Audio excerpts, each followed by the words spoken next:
Hey guys, so I got that mass air sensor out of the Mazda. I want to show you really quick what I got here. So here it is. It's two screws that hold it in place. And if you look at this, that piece on the inside there, it looks like a Q-tip almost. That's a temperature sensor. Now, the airflow hits this side first and goes out through the other side. Now you see the color of that thing. Flip this over, you see how clean it is. So, with it being that dirty, that's telling me it's not reading correctly. Now the air comes in through here for the mass air sensor, and let me just see, I don't know if we can see that in there. You can see that line inside there. That's the actual sensor itself. So if the temperature sensor is that dirty, the mass air sensor is going to be just as dirty. So I'm going to show you real quick how to clean this. It's very simple.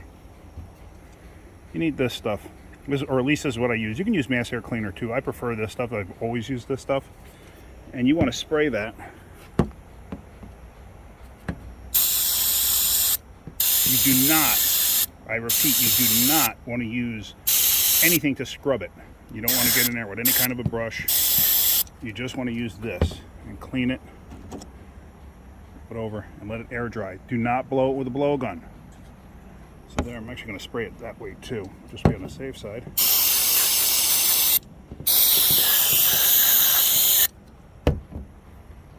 That stuff dries quick. It's extremely flammable. So I just got to be careful with it.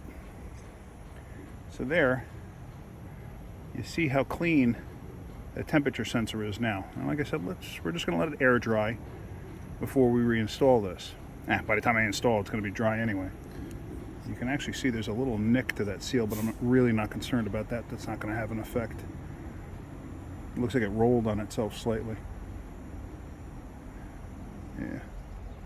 I'm not overly concerned about that.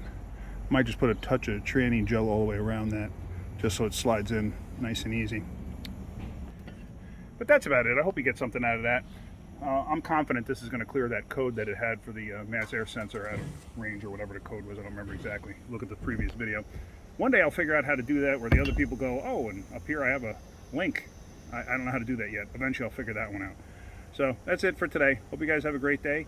If you like my videos, hit the like button. If you could, please subscribe. It'll help me make more videos and it'll help improve the content. All right, guys, have a great day and keep wrenching.